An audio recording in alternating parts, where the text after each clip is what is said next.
So, for the uninitiated, Man Woman Myth was the name of a highly influential men's rights channel that disappeared from YouTube in 2015. I must confess that I only became aware of it last week when Mike Buchanan, leader of J4MB, posted a note about it on their website. Mike describes how, through his videos, Rowland, the man behind Man Woman Myth, did more to educate him about gender matters and feminism than any other source. So far, I've only had time to watch a few of his videos, which thankfully have been archived by J4MB in the playlist linked below, but I can already see why such an immense body of high-quality outputs would have been so incredibly influential to so many. If you're unfamiliar with them, then I wholeheartedly recommend that you check them out. And as well as leaving a link in the show notes, I'll include a short example of Rowland's work at the end of this video. In his statement, Mike goes on to talk about Rowland's disappearance in 2015, and I'm now going to read directly from that statement.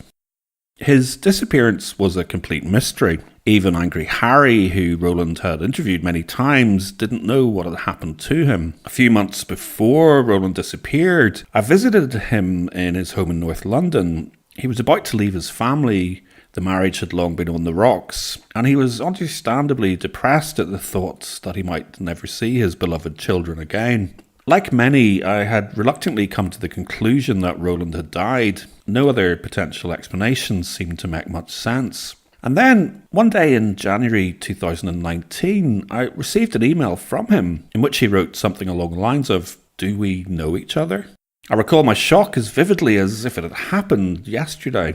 It soon emerged that he had fallen from a considerable height in 2015. I suspect a suicide attempt, as does he. This left him in a wheelchair for over 3 years. He can still only walk with the greatest difficulty and has to lean on a helper. But more importantly, he suffered a major brain injury which wiped out his memory of anything before the fall, and his short-term memory remains poor to this day. He showed some interest in setting up a YouTube channel, which I discouraged, fearing he might be the target of hostile comments from feminists. But he recently went ahead anyway, and the existence of this channel has become increasingly well known across the men's rights movement, to the point that I felt that I should now reveal what I know about his story. Since January 2019, we've had lunch monthly at a pub near his sheltered accommodation until the recent COVID-19 restrictions, and we've had weekly video chats on WhatsApp. Peter Wright of A Voice for Men, who knows Rowland's story, recently published one of his short videos,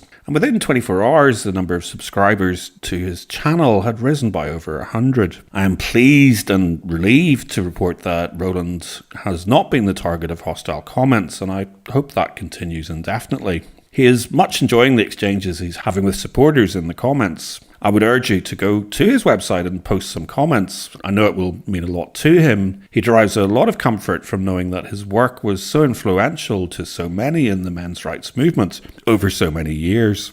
And obviously, I second the sentiment of Mike's request, and especially during a time of social distancing that I know we're all finding challenging, it would mean a great deal to me if subscribers to this channel would take a moment to visit Rowland and let him know just how important his efforts have been to everyone in the men's human rights movement. I'll leave a link to his new channel below, and as promised, we'll now finish with an example of his highly influential work. One of the first memories I have of my interest in fairness and equal treatment for men and women came through watching Wimbledon tennis as a child. I didn't understand it even then why women were required to play fewer sets than men, but were paid almost the same. The Wimbledon prize money in 1980, for example, was £20,000 for men and £18,000 for women.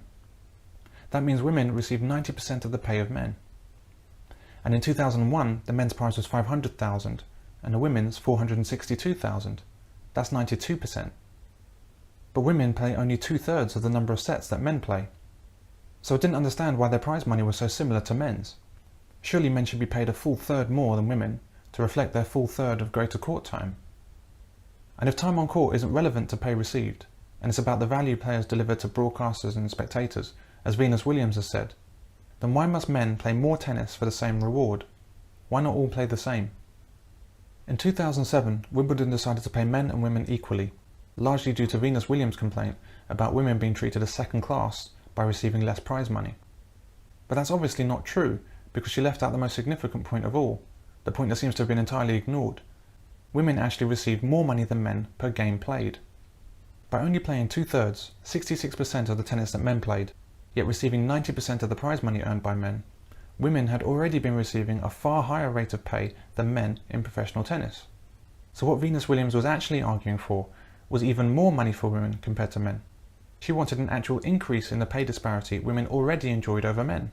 Not fairness, not equality, just more for women. Williams said that women players would be happy to play 5 sets in Grand Slam tournaments. That may be true, but there have been no complaints from her to make Wimbledon change the rules so that women play the same number of sets as men. Her only demand was for more prize money whilst continuing to do less work.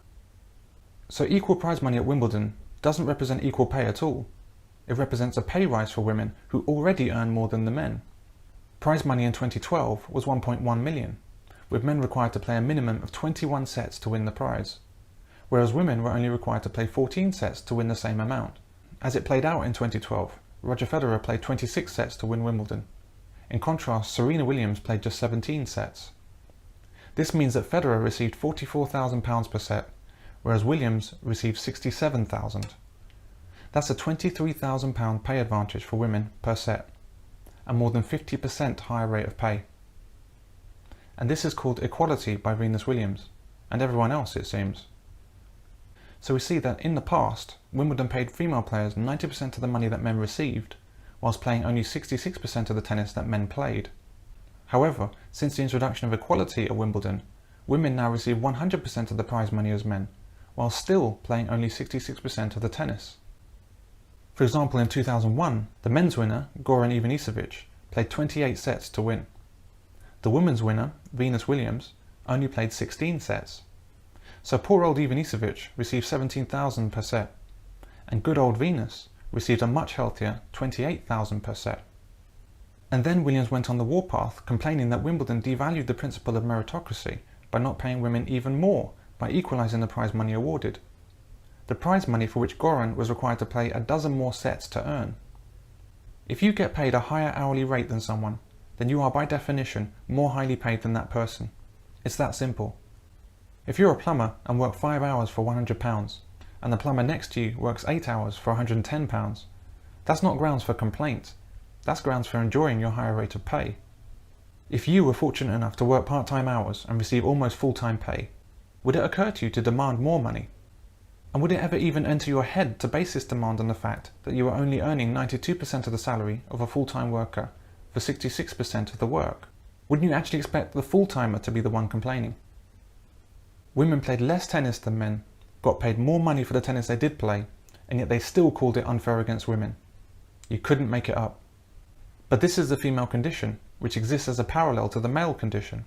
Women will complain even when no complaint is justified, whereas men won't complain even when a complaint is fully justified. A common argument is that female players are working relatively just as hard as their male counterparts. However, this raises some interesting questions. If we say that a woman playing the best of 3 sets is doing the same amount of work as a man playing the best of 5, then what we're saying is that female players are less capable than male players. And if that's true, then this is a reason to pay women less, not a reason to pay them more. And if it's fair as it stands, with women paid the same prize money as men despite playing less tennis, if that's currently fair, then why would Venus Williams say that women would be happy to play 5 sets? Wouldn't that then make it unfair for women? Wouldn't the complaint then be that women were being required to work harder than men for the same pay? Does female logic become any more incomprehensible than this? More to the point, does our support for this kind of thinking make any sense? The reason Venus Williams won this argument is the same reason that women win virtually any argument where they claim sex discrimination, even when it's demonstrably false. No one feels able to speak out against the claims because of a fear of what they might be accused of. We live in deeply dishonest times. There's nothing unique about tennis and the issue of fair pay. It simply represents the manner in which we've decided to treat women, and it illustrates in sharp relief the preferential treatment that women are prepared to not only accept, but fight for, while simultaneously claiming that all they wish for is equality. And we all nod our heads in agreement and effectively celebrate this discrimination against men. And it's the men who nod most energetically.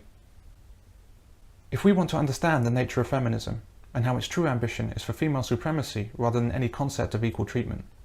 And if we want to know why feminism has proved so popular amongst women, despite being both clearly at odds with fairness and also deeply antagonistic towards men, we need only look at the behaviour of the female players at Wimbledon, and then apply that behaviour to virtually every other woman on earth.